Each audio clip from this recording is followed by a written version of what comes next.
Do you think people who gamble are fools? People who don't understand that the house always wins? If you said yes, you're wrong. Because gambling was never about the money. If it were about the money, you'd have walked away the first time you won. But you didn't. Wiesbaden, 1863. A 42-year-old writer sits down at a roulette table for the first time. His name is Fyodor Dostoevsky, a man critics would later call the greatest psychologist before Freud. That first night, he wins.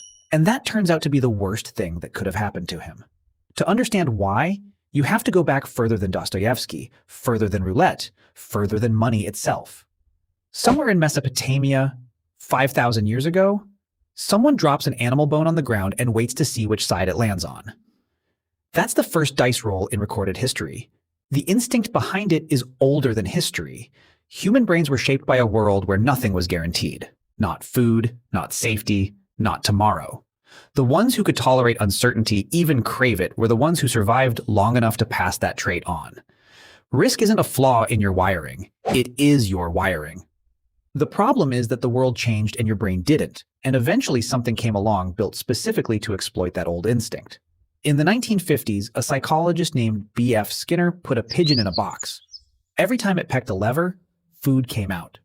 The pigeon learned fast, then got bored and stopped pecking. So Skinner changed one thing. The food stopped coming every time. Sometimes it came after 10 pecks, sometimes 50, always at random.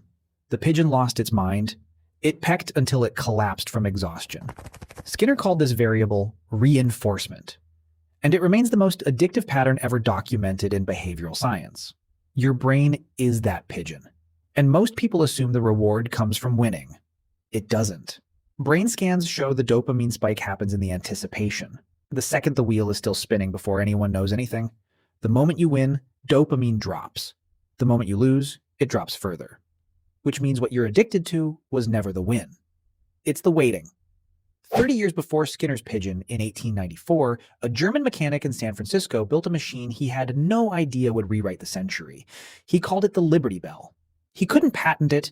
Gambling was illegal. So he leased the machines to bars instead. People lost so much money that the city banned them by 1909. It didn't matter. The idea had already gotten out. Then in 1984, one addition finished the design, a random number generator. No pattern left to find, no system that could ever work. Each spin fully disconnected from the last. That's exactly what breaks a mind like yours. Because your brain was never chasing a jackpot. It was chasing the not knowing. That's also why the near miss works. 2 cherries and a lemon, 1 symbol short. Your logical brain knows that's a loss.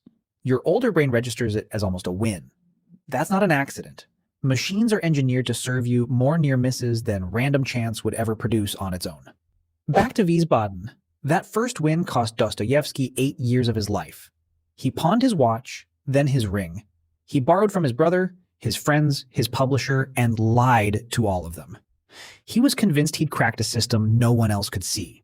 The exact same delusion every gambler tells themselves, whether they're standing at a roulette wheel in 1863 or staring at a trading app tonight. His publisher had handed him a brutal contract.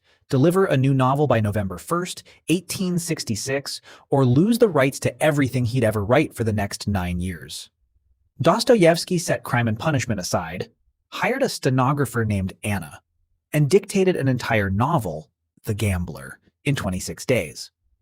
Its hero, Alexei, starts out indifferent to gambling and ends the book completely consumed by it, the exact arc Dostoevsky was living while he wrote it. At one point, Alexei tells the woman he loves, "One more turn of the wheel. After that, I swear I'm finished with it." A promise Dostoevsky had made in his own letters home, and broken every single time.